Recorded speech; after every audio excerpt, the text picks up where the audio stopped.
ലേണിംഗിന് ഉപയോഗിക്കുന്ന Google class room എന്ന application ഫോണിൽ ഇൻസ്റ്റാൾ ചെയ്യുന്നതെങ്ങനെ, വിദ്യാർത്ഥികളുടെ പഠനാവശ്യങ്ങൾക്കായി ഗൂഗിൾ ക്ലാസ് റൂം ഉപയോഗപ്പെടുത്തേണ്ടത് എങ്ങനെ എന്നീ കാര്യങ്ങളെക്കുറിച്ചാണ് ഈ വീഡിയോയിലൂടെ പരിചയപ്പെടുത്തുന്നത്. ആദ്യമായി നമുക്ക് നമ്മുടെ ഫോണിൽ ഗൂഗിൾ ക്ലാസ് റൂം എന്ന ആപ്ലിക്കേഷൻ ഡൗൺലോഡ് ചെയ്തെടുക്കണം. അതിനായി നമ്മുടെ ഫോണിലെ പ്ലേ സ്റ്റോർ ഓപ്പൺ ചെയ്യുക. അതിനുശേഷം പ്ലേ സ്റ്റോറിലെ സെർച്ച് ബാറിൽ ഗൂഗിൾ ക്ലാസ് റൂം എന്ന് ടൈപ്പ് ചെയ്ത് കൊടുക്കാം. ഗൂഗിൾ ക്ലാസ് റൂം ഇങ്ങനെ ടൈപ്പ് ചെയ്യുമ്പോൾ തന്നെ നമുക്ക് ഇതിന് താഴെയായിട്ട് ഈ ഒരു ആപ്ലിക്കേഷൻ്റെ ഇമേജ്, ഇതിൻ്റെ ഒരു ഐക്കൺ നമുക്ക് കാണാനായിട്ട് സാധിക്കും. അവിടെ ഒന്ന് ടച്ച് ചെയ്യുക. അതിനുശേഷം താഴെ കാണുന്ന ഇൻസ്റ്റാൾ ബട്ടൺ ക്ലിക്ക് ചെയ്യുക. ഇപ്പോൾ നമ്മൾ നമ്മുടെ ഫോണിൽ ഈ ഒരു ആപ്ലിക്കേഷൻ ഡൗൺലോഡ് ചെയ്യുകയാണ്.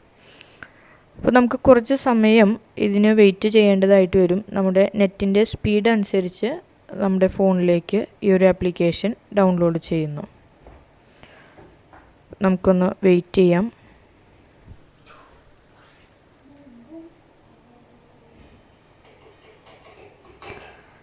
ഓക്കെ, ഇപ്പോൾ നമ്മുടെ ഫോണിൽ ഈ ഒരു ആപ്ലിക്കേഷൻ ഡൗൺലോഡ് ചെയ്തിട്ടുണ്ട്. ഇനി ഇവിടെ നമുക്ക് ഓപ്പൺ എന്നുള്ള സ്ഥലത്തൊന്ന് ക്ലിക്ക് ചെയ്യാം. ഇപ്പോൾ നമ്മുടെ ഫോണിൽ ഗൂഗിൾ ക്ലാസ് റൂം എന്ന ആപ്ലിക്കേഷൻ ഡൗൺലോഡ് ചെയ്തു. നമ്മൾ അതിൽ എൻ്റർ ചെയ്യാൻ പോവുകയാണ്. അവിടെ ഗെറ്റ് സ്റ്റാർട്ടഡ് എന്ന് പറയുന്ന സ്ഥലത്തൊന്ന് ക്ലിക്ക് ചെയ്യാം. ഇപ്പോൾ നമുക്കറിയാം ഗൂഗിൾ ക്ലാസ് റൂം മാത്രമല്ല ഗൂഗിളിൻ്റെ എല്ലാ ആപ്ലിക്കേഷൻസും നമുക്കൊരു ജിമെയിൽ ID സൈൻ ഇൻ ചെയ്തിട്ടാണ് ഉപയോഗിക്കാനായിട്ട് സാധിക്കുക. അപ്പോൾ ഇതിൽ ഗൂഗിൾ ക്ലാസ് റൂമും നമുക്കൊരു ജിമെയിൽ ID വെച്ച് സൈൻ ഇൻ ചെയ്യേണ്ടതായിട്ടുണ്ട്. അപ്പോൾ നമുക്കിത് നമ്മുടെ കുട്ടികളുടെ പഠന ആവശ്യത്തിന് ഉള്ളതായതുകൊണ്ട് അവരുടെ പേരിൽ തന്നെ ഒരു ജിമെയിൽ ID ക്രിയേറ്റ് ചെയ്ത് അതിൽ ഗൂഗിൾ ക്ലാസ് റൂം ഉപയോഗിക്കുന്നതാണ് ഏറ്റവും നല്ലത്. അങ്ങനെയാണെങ്കിൽ കുട്ടികളെ എളുപ്പത്തിൽ ടീച്ചേഴ്സിന് ഐഡൻറ്റിഫൈ ചെയ്യാനും അവർ ചെയ്യുന്ന വർക്ക്സൊക്കെ ഇവാലുവേറ്റ് ചെയ്ത് കൃത്യമായിട്ട് അവർക്ക് തന്നെ ഫീഡ്ബാക്ക് അയച്ചു കൊടുക്കാനായിട്ടും സാധിക്കും. ഓക്കെ, അപ്പോൾ നമുക്ക് നമ്മുടെ ഫോണിൽ നമ്മൾ ക്രിയേറ്റ് ചെയ്തിട്ടുള്ള ജിമെയിൽ ID നമുക്കിവിടെ ഏതൊക്കെ ഐഡികളാണെന്നുണ്ടെങ്കിൽ നമുക്കതിവിടെ കാണാനായിട്ട് സാധിക്കും. അതിൽ നമ്മൾ ഏത് ID ഉപയോഗിച്ചാണ് ഗൂഗിൾ ക്ലാസ് റൂം എൻട്രി ചെയ്യേണ്ടത് എന്നുള്ളത് ഇവിടെ നിന്ന് നമുക്ക് സെലക്ട് ചെയ്യാവുന്നതാണ്. അപ്പോൾ പ്രത്യേകം ശ്രദ്ധിക്കുക, നിങ്ങൾ കുട്ടികളുടെ പേരിൽ ഒരു ജിമെയിൽ ID ഇതുവരെ ക്രിയേറ്റ് ചെയ്തിട്ടില്ല എന്നുണ്ടെങ്കിൽ കുട്ടികളുടെ പേരിൽ ഒരു ജിമെയിൽ ID ആദ്യം തന്നെ ക്രിയേറ്റ് ചെയ്യുക. ഓക്കെ, അതിനുശേഷം നമുക്ക് ഇവിടെ ഏത് ID ആണ് എന്നുണ്ടെങ്കിൽ അത് ചൂസ് ചെയ്തിട്ട് ഇവിടെ ഓക്കെ എന്ന് പറയുന്ന ബട്ടൺ ക്ലിക്ക് ചെയ്യാം. ഓക്കെ, അപ്പോൾ നമ്മളിപ്പോൾ ഗൂഗിൾ ക്ലാസ് റൂമിലേക്ക് എൻ്റർ ചെയ്തിട്ടുണ്ട്. ഇനി നമുക്ക് ഇവിടെ താഴെ കാണുന്ന ഒരു പ്ലസ് സിമ്പിൾ ഇവിടെ കാണാം. ചില ഫോണിൽ താഴെ ആയിരിക്കാം, ചില ഫോണിൽ മുകൾ ഭാഗത്തായിരിക്കാം. അപ്പോൾ ഈ പ്ലസ് സിമ്പിളിലൊന്ന് ടച്ച് ചെയ്താൽ നമുക്ക് രണ്ട് ഓപ്ഷൻസ് ഇവിടെ കാണാം, create class and join class. അപ്പോൾ നമുക്ക് ക്രിയേറ്റ് ക്ലാസ് എന്നുള്ളത് ഒരു ക്ലാസ് ക്രിയേറ്റ് ചെയ്യാനുള്ളതാണ്. നമുക്ക് ഇവിടെ ഉപയോഗിക്കേണ്ടത് ജോയിൻ ക്ലാസ് എന്നുള്ളതാണ്. അവിടെ ഒന്ന് ടച്ച് ചെയ്യുക. അപ്പോൾ ഇങ്ങനെ ടച്ച് ചെയ്ത് നമുക്കിവിടെ കാണാം, ഇപ്പോൾ ഞാൻ ഈ ഒരു ID ഉപയോഗിച്ചിട്ടാണ് എൻ്റർ ചെയ്തിട്ടുള്ളത്. അതാണ് എൻ്റെ പേരാണ് ഇവിടെ കാണുന്നത്. ഇനി നമുക്ക് ഇവിടെ ക്ലാസ് കോഡ് എന്നെഴുതിയ ഒരു ഭാഗം നമുക്ക് കാണാം. ഇവിടെയാണ് നമുക്ക് ടീച്ചേഴ്സ് നമുക്ക് ഷെയർ ചെയ്ത് തന്നിട്ടുള്ള ഒരു പാസ്വേഡ് അല്ലെങ്കിൽ ഒരു ഇൻവിറ്റേഷൻ ലിങ്ക് നമുക്ക് വാട്സപ്പ് ഗ്രൂപ്പിൽ, ക്ലാസ് ഗ്രൂപ്പിലോ മറ്റോ ആയിട്ട് ഷെയർ ചെയ്ത് തന്നിട്ടുണ്ടായിരിക്കും. അവിടെ നമ്മൾ ഒന്ന് ടച്ച് ചെയ്യുക. അതിനുശേഷം ഇവിടെയാണ് ആ ഒരു പാസ്വേഡ് എൻ്റർ ചെയ്ത് കൊടുക്കേണ്ടത്. അപ്പോൾ അവിടെ നമുക്ക് ഷെയർ ചെയ്ത് തന്നിട്ടുള്ള ആ ഒരു ലിങ്ക് നെയിം അല്ലെങ്കിൽ ഒരു ക്ലാസ് കോഡ് ഉണ്ടായിരിക്കും. അത് തെറ്റാതെ കറക്റ്റായിട്ട് ഇവിടെ എൻ്റർ ചെയ്യണം.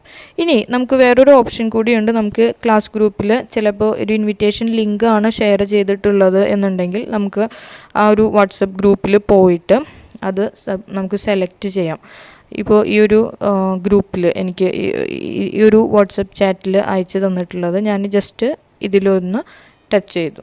ഓക്കെ, അപ്പോൾ നമുക്കിവിടെ രണ്ട് ഓപ്ഷൻ കാണാം, ഗൂഗിൾ ക്രോം, ക്ലാസ് റൂം. അതിൽ ക്ലാസ് റൂം സെലക്ട് ചെയ്തു, ജസ്റ്റ് വൺസ് അവിടെ ഒന്ന് ടച്ച് ചെയ്തു. അപ്പോൾ ഇങ്ങനെയും നമുക്ക് ഗൂഗിൾ ക്ലാസ് റൂമിലേക്ക് ജോയിൻ ചെയ്യാനായിട്ട് സാധിക്കും. ഓക്കെ, അപ്പോൾ നമ്മൾ ഇപ്പോൾ ഒരു ക്ലാസ് ഗ്രൂപ്പിൽ ജോയിൻ ചെയ്തിട്ടിരിക്കുകയാണ്. നമുക്കിവിടെ മുകൾ ഭാഗത്ത് കാണാം 4A. അപ്പോൾ 4th Aയുടെ ഒരു ക്ലാസ്സിലാണ് ജോയിൻ ചെയ്തിട്ടുള്ളത്. ഇപ്പോൾ ടീച്ചേഴ്സ് പല സബ്ജക്റ്റിനായിട്ട് ഇപ്പോൾ അത് ടീച്ചേഴ്സ് നമുക്ക് ഒരു ലിങ്ക് ഷെയർ ചെയ്തതിനനുസരിച്ചിട്ട് നമുക്ക് ഓരോ സബ്ജക്റ്റിൻ്റെയും പ്രത്യേകമായിട്ട് നമുക്ക് അതിൽ എൻ്റർ ചെയ്യാനായിട്ട് സാധിക്കും. ഇപ്പോൾ ഇതൊരു എക്സാമ്പിളാണ് നിങ്ങൾ എങ്ങനെയാണ് ഈ ഗൂഗിൾ ക്ലാസ് റൂം ആപ്ലിക്കേഷൻ ഉപയോഗിക്കേണ്ടത് എന്നുള്ളതൊരു എക്സാമ്പിളായിട്ട് നമ്മൾ കാണിച്ചു തരുന്നത് മാത്രം. ഓക്കെ, ഇനി ഈ ഒരു ക്ലാസ്സിൽ എൻ്റർ ചെയ്ത് കഴിഞ്ഞാൽ നമുക്ക് ഇവിടെ ടീച്ചേഴ്സ് കുട്ടികൾക്ക് കൊടുത്തിട്ടുള്ള എല്ലാ വർക്ക്സ്, ടീച്ചേഴ്സ് ഷെയർ ചെയ്തിട്ടുള്ള എല്ലാ നോട്ട്സും അതുപോലെ തന്നെ ആക്ടിവിറ്റീസ് എന്തൊക്കെയാണ് ചെയ്യേണ്ടത്, അതിനുള്ള എല്ലാ കാര്യങ്ങളും നമുക്ക് ഇവിടെ കാണാനായിട്ട് സാധിക്കും. ഇത് നമുക്ക് ഓരോന്നായിട്ട് സെലക്ട് ചെയ്തിട്ട് അത് മനസ്സിലാക്കാവുന്നതാണ്. ഇപ്പോൾ നമുക്കിവിടെ നോക്കാം. ഞാനിവിടെ new material lesson 1 our family എന്ന് പറയും, ഇവിടെ ഒന്ന് ടച്ച് ചെയ്തു. അപ്പോൾ അതിൽ എന്തൊക്കെ കാര്യങ്ങളാണ് ഇവിടെ നമുക്ക് ഷെയർ ചെയ്ത് തന്നിട്ടുള്ളത് നമുക്കിവിടെ കാണാനായിട്ട് സാധിക്കും. ഇനി വീണ്ടും മുൻപിലത്തെ പേജിലേക്ക് പോകുന്നതിന് മുകൾ ഭാഗത്ത് കാണുന്ന ഈ ആരോ ഒന്ന് ക്ലിക്ക് ചെയ്യാം. ഓക്കെ, അതിനുശേഷം ഇവിടെ ന്യൂ മെറ്റീരിയൽ, ഒരു മെറ്റീരിയൽ നമുക്കൊരു നോട്ട്സ് പോലെ നമുക്ക് ഷെയർ ചെയ്ത് തന്നിട്ടുണ്ട്, അത് കാണാം. Nuclear family and joint family.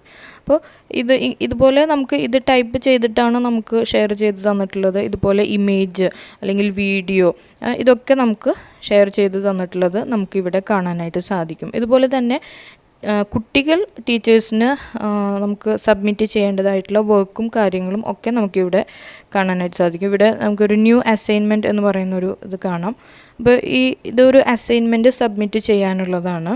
അപ്പോൾ ഇതിൻ്റെ ഏറ്റവും മുകൾ ഭാഗത്ത് നമുക്ക് കാണാം ഡ്യൂ Monday 4 AM. അപ്പോൾ അത് ഈ ഒരു സമയത്തിനുള്ളിൽ തന്നെ ഈ ഒരു അസൈൻമെൻറ്റ് സബ്മിറ്റ് ചെയ്യണം എന്നാണ്. അപ്പോൾ ഇങ്ങനെയുള്ള വർക്ക് സബ്മിറ്റ് ചെയ്യേണ്ടത് നോക്കുമ്പോൾ നമുക്ക് ഏറ്റവും മുകൾ ഭാഗത്ത് ഇതുപോലെ സബ്മിറ്റ് ചെയ്യേണ്ട ടൈമും ഡേറ്റും കാണിച്ചിട്ടുണ്ടായിരിക്കും.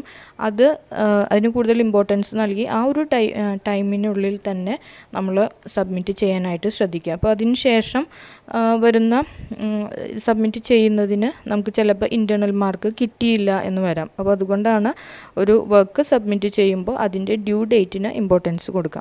ഓക്കെ, അപ്പോൾ ഇത് നമുക്ക് ഇവിടെ കാണാനായിട്ട് സാധിക്കും.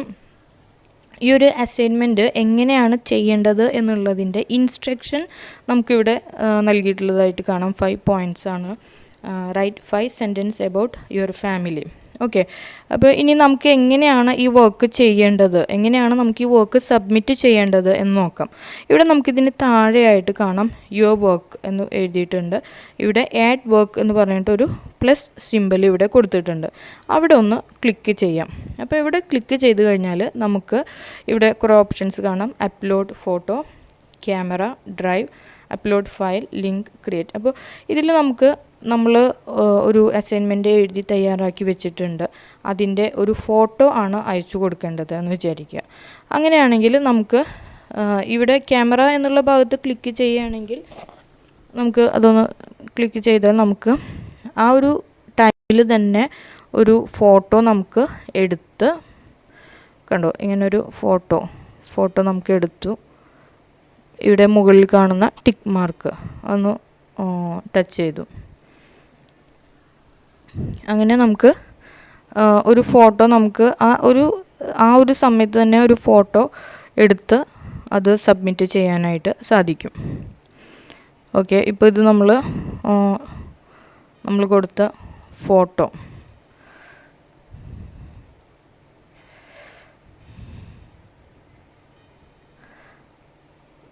കൊടുത്ത ഫോട്ടോ ഇവിടെ വന്നിട്ടുണ്ട്. ഇനി ഇവിടെ ഇതിന് താഴെ ആഡ് പ്രൈവറ്റ് കമൻറ്റ് എന്ന് പറയുന്ന ഒരു ഭാഗമുണ്ട്.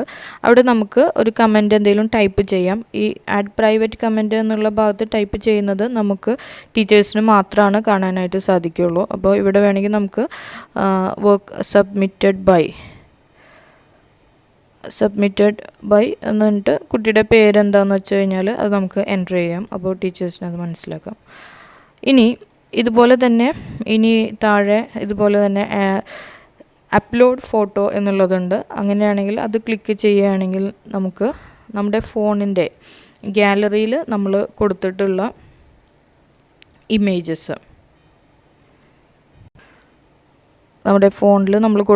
ഇമേജസ്, നമുക്ക് അത് സബ്മിറ്റ് ചെയ്യാനായിട്ട് സാധിക്കും. ഓക്കെ, ഇത്രയും കാര്യങ്ങളാണ്.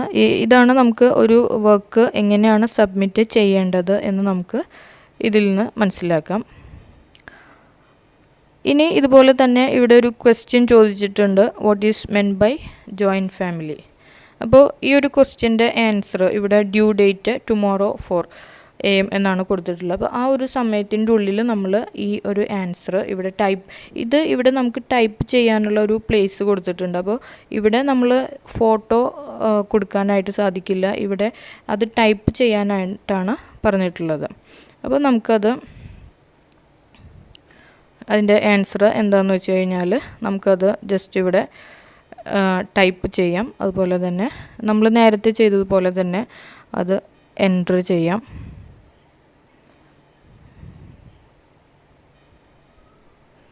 ഇവിടെ നമുക്ക് പ്രൈവറ്റ് കമൻറ്റിൽ നമുക്കതിൻ്റെ ആൻസർ എന്താണെന്ന് വെച്ചാൽ അത് ടൈപ്പ് ചെയ്തിട്ട് കൊടുക്കാനായിട്ട് സാധിക്കും. ഇത് പ്രൈവറ്റ് കമൻ്റാണ്, അത് ടീച്ചേഴ്സിന് മാത്രമാണ് കാണാനായിട്ട് സാധിക്കുള്ളൂ.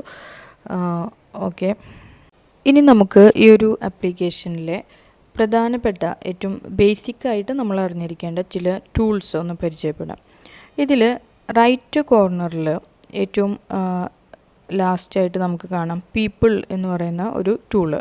അവിടെ ഒന്ന് ടച്ച് ചെയ്ത് കഴിഞ്ഞാൽ ക്ലാസ്സിൽ ആരൊക്കെയാണ് പാർട്ടിസിപ്പേറ്റ് ചെയ്തിരിക്കുന്നത്, ടീച്ചർ, ക്ലാസ്മേറ്റ്സ്, ഇത്രയാണ് നമുക്ക് കാണാനായിട്ട് സാധിക്കുക. ദെൻ ഇതിന് അടുത്തായിട്ട് നടുവിലായിട്ട് ക്ലാസ് വർക്ക് എന്നുള്ളൊരു ഭാഗം. ഇവിടെ ടച്ച് ചെയ്ത് കഴിഞ്ഞാലാണ് നമുക്ക് എന്തൊക്കെ ക്ലാസ് വർക്കാണ് അസൈൻ ചെയ്ത് തന്നിട്ടുള്ളത്, എന്തൊക്കെ കാര്യങ്ങളാണ് നമുക്ക് ഈ ഒരു ക്ലാസ് റൂമിൽ ഷെയർ ചെയ്ത് തന്നിട്ടുള്ളത് എന്നുള്ളതാണ് നമുക്ക് ഈ ഒരു ക്ലാസ് വർക്കിൽ ടച്ച് ചെയ്താലാണ് അത് നമുക്ക് കാണാനായിട്ട് സാധിക്കുക. ദെൻ ഇതിനടുത്ത് സ്ട്രീം എന്ന് പറയുന്ന ഭാഗത്ത് പുതിയതായിട്ട് വന്ന അനൗൺസ്മെൻറ്റുകളാണ്. ഏറ്റവും റീസെൻ്റായിട്ട് വന്നിട്ടുള്ളത് മുകളിലും ബാക്കിയുള്ളത് താഴേക്കുമായിട്ടാണ് നമുക്ക് കാണാനായിട്ട് സാധിക്കുക.